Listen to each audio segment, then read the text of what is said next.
What's up, y'all, and welcome back to Debate the Hype. I'm your host, Jasmine, and we're on the set of Ladies of Hype, our place for all things for women and creatives in the culture.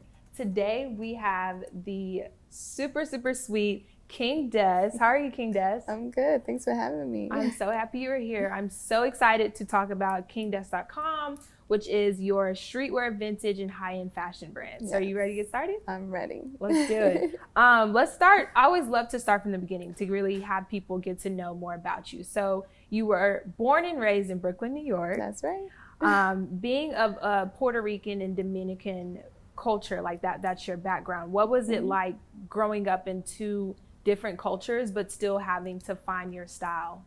So my mom is Puerto Rican, my dad is Dominican. Both definitely really different, and they kind of have like their own beliefs and things like that. But I kind of just, with that, learned to just be my own person too, and just do my own thing. And it really helped shape me, especially my mom, because she always had like her opinions of like, oh, you're gonna wear that outside, or like that's a little crazy looking and stuff like that, just because maybe she didn't understand it. But now she's seen like where it's taken me, how my style has changed, and it really helped like shape who I am today, for sure. That's awesome. Yeah. That's so cool that like growing up, I remember like my mom kind of was on top of how I dressed too, or like would have those comments, but moms will be moms. But I think that one thing that's cool that you told me was you have this ever evolving style. So what does that mean to you, like having an evolving style?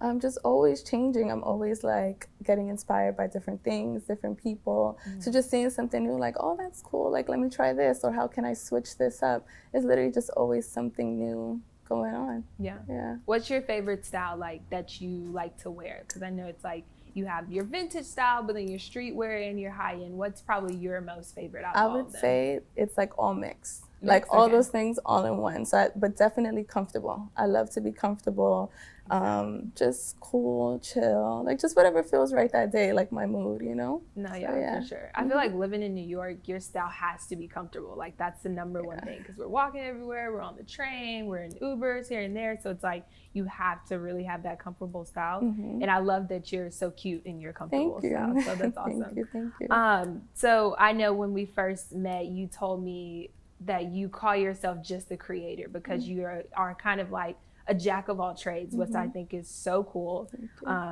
And so what led you to create KingDes.com? I know it started as a blog, but then you added on the shop. So what was that transition like for you? So it definitely did start as the blog for a while. And I'm someone who shops a lot. So I would always, before my daughter, I would always just be like shopping all the time. Anything I saw, like, I want this, grab it. To a point where I'm like, okay, I have a ton of stuff. Like, I'm not wearing this, it's sitting around. So I started selling like a lot of my designer items at first. And it went really, really well. And I'm like, okay, this is cool. And I just started continuing with that. And then I got into vintage, which I've always loved vintage, where I just purchase things and rework them, where I like cut them, give them a new shape, just make them brand new. And then it just kept going from there. That's awesome. Yeah. I've always wondered, is it hard to like find vintage stuff? Like I know New York, it's like known for having the vintage, but what's your process for that? Because I always try to look for vintage and I'm terrible at it. So what's like your process for that? Well, now I've always been like a vintage shopper before King Des, before anything. So I love that stuff. Like I can spend hours like searching, looking for things. Now I've done it so much that the things kind of just pop out at me where I'm like, okay, I'll just like, no. I go different places. I don't only look in New York, but yeah, I love it. So I enjoy it. I just go through everything. It takes time, but it is a little hard. It's hit and miss, you know? Yeah. Sometimes I get lucky. You're gonna have to teach me how to do it. Yeah, we gotta go. I'll go in a store. Well, before COVID, I would go in a store and I probably can last maybe 20 minutes because it's just so much stuff. It's a lot. So you're gonna have to teach me how to do that. So you only started the shop part of your website 4 years ago. And so I see that you're the model, the creator, the editor, the seamstress, you like do it all. So what would you tell someone who's trying to start their own business or their own brand? I would definitely say to start.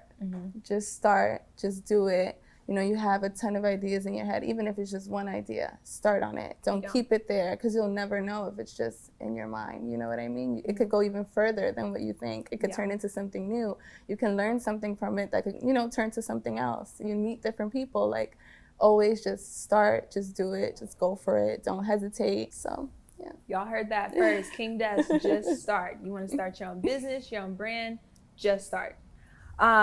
So I know that you've done a few collabs, but what has been probably your favorite so far? So far, I would say Nike was definitely one of my favorites, working with the sneakers app with their recent drop of the Air Jordan 1 satin red.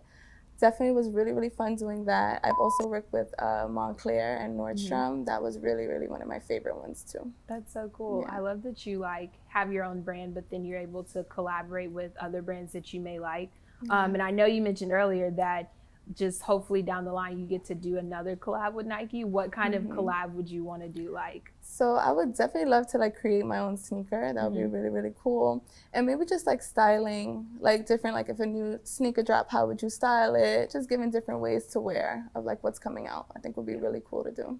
I think styling is one of your, I feel like that's one of your other expertise that a lot of people don't really get to see. So who are some of the people that you've styled so far or worked with in styling so far? I've worked with a couple different people, from just like your, you know, every day for an event or things like that, all the way up to like a music video and stuff like that. So it's a mix. I have a range of like clients that I work with. That's awesome. Yeah. Well, who's someone you haven't done yet that you would love to do? So I would love to do Little Uzi because he's always talking about he's like has no stylist, and I think it would be like a fun challenge for me. Like, what would I put Little Uzi in? You know, just coming up with like some cool looks for him. I think that'd be really dope. That's a really good choice. Thank you. He's like he's the one to try to style. Definitely would be a challenge for sure. So being a woman and a mom and a boss in the city of New York, I like that you call yourself a momtrepreneur. Yeah. So would you ever think to start a kids line? Yes, absolutely. People are always telling me too, like, when are you gonna do kids? Do you have kid sizes? Can you do this in kids? I definitely want to do kids. It's coming soon. Definitely coming soon. Okay, I'll be on the lookout. I mean, I don't have kids right now, but I'll make sure when that time comes, I'm looking for kingdes.com. I know that there has been like a lot of challenges for everyone during, 2020 because of COVID. How has it been being a mom and having your own business during this time? Well, it's definitely hard. I'm always busy. I have my daughter right by my side through everything while I'm like working from home. So she's always active. She's always running around, doing something, mommy this, mommy that. But I just gotta keep pushing. I just keep going. I have her help me sometimes. Like if something prints out, I'm like, okay, can you grab that for me? Just have her like helping me out when she wants to be like more active with me. But just making it work, making a schedule and staying on track, just staying focused. No, that makes sense. That's so cool that she loves to like help you. Yeah, so she's cute. like little me. Yeah. Has social media been one of your more helpful platforms during this COVID time? Absolutely. Just in general, prior to COVID, definitely I use my social media to really, really engage with my following, talk with everyone. I love that platform for that. It's great. I've made like a lot of great connections with my clients and stuff like that. With COVID happening, at first I was a little like, okay, like this is crazy, no one's working, what's gonna happen? At first I was a little nervous, but I really just took it and ran with it. I'm like, okay, I always listen to my clients as like number one. So I'm like, well, everyone's home, what's going on? What are they looking for? What do they need? So just really like paying attention and still acting, not like, okay, let me take a break because COVID's going on. I'm like, no, let me use that and motivate me to just keep going. So during COVID, it's actually when I opened like a little fitness section and started something new, because I'm like, I'm working out at home, people are working out at home, we can't go to the gym. So just really like listening in and thinking about what we need and going with that. That's cool. Did a lot of things you learned during this time, are you going to take that into 2021 when, the world will start to open up a little bit by that time? So are you going to take a lot of what you learned, like listening to your clients and trying to understand like what they want and seeing different functionalities that they need to see?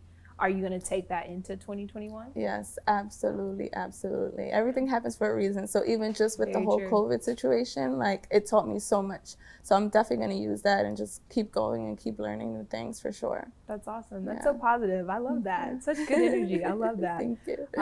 Another challenge I want to talk to you about is like currently in the culture, there has been a space for women to, come in and create at a new level. I think that women bring a new level to everything that we do, everything that we touch. Do you think that there is a space for women to do that? Absolutely. I mean, women run it. I always say that, like, we're the best.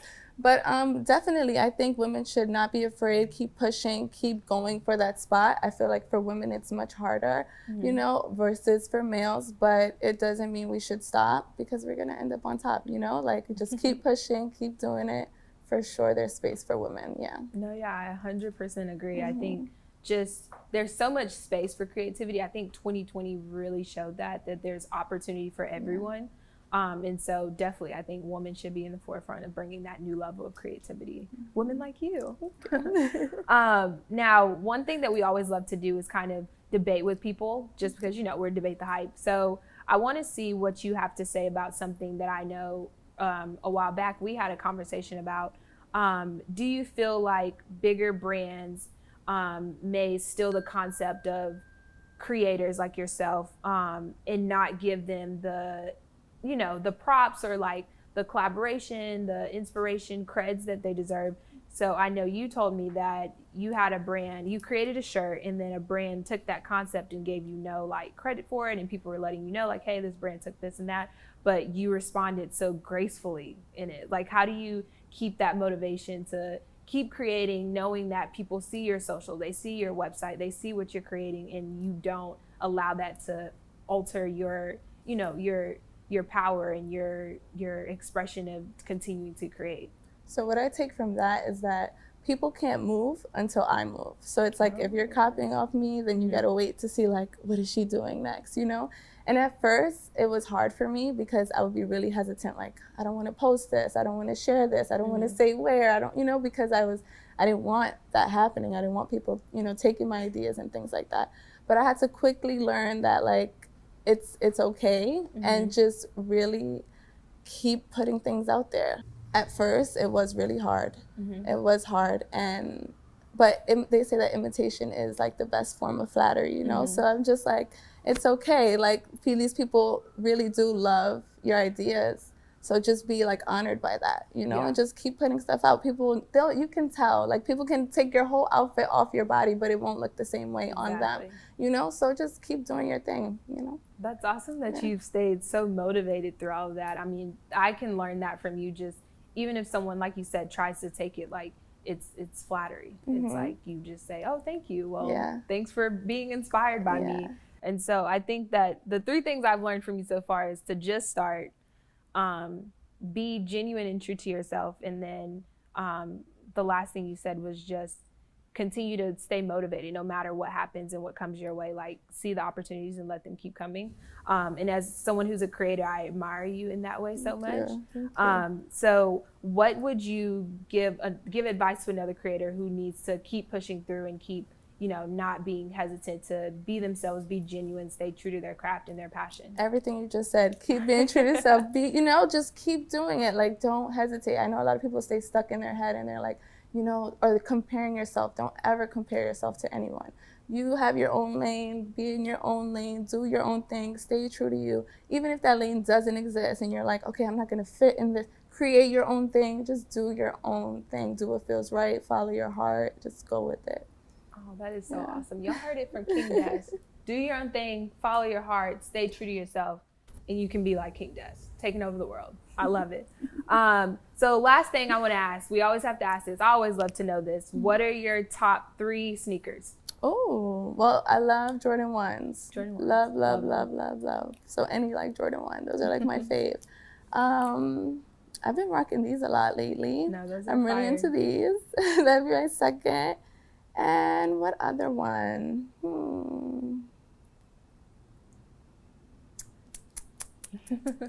Good question. Yeah, I wasn't ready for that one.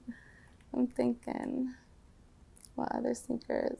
I'm really always in Jordan 1s, I feel like, when I'm wearing sneakers. Any other brands other than Nike you would rock? But like, so I have like a mix. Yeah, I like my Jordans and like my high-end sneakers. Like, I'm a big Louis Vuitton sneaker girl, and stuff like that. But yeah. What did you think about the Dior Jordan 1s that came out? I got opinions on that. Let's hear. So I love the fact that there is a collab between Jordan and Dior. I think that's really cool, bringing a streetwear brand and a high-end brand together, because that's just like who I am. I love that.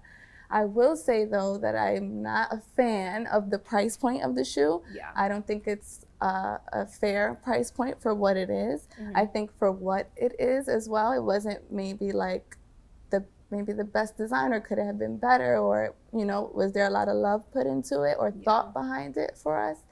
And just the availability. Like, you know, I would have wished there was like a little more thought and love in it for us, for the people who are purchasing it, who rock, you know, the streetwear brand, because not everyone can afford a $1,500, probably gonna be $15,000 shoe once it comes out. And so that's my thoughts on that. I think it could have just been a little more love for us in that shoe. I've seen them in person, and I was expecting more. I mean, they're cool, but I definitely was expecting more. And I think it's going to be a very hard shoe to get, like, as just a general consumer. I think you have to, you know people will be at a certain level type of thing to grab that shoe. But how about you make the next high-end Jordan 1 shoe for us and give it to the people? I need to, yes. I would love to do something like that. Like, that's what I'm all about. It's all for the people, you know? So I would love, love, love to do something like that for sure. That's awesome. I'm going to be on the lookout for that. Yeah. Let me know Coming when that happens. soon. Ladies of Hype, exclusive King Jess high-end Jordan 1. Thank you so much for coming on there. You are the sweetest person.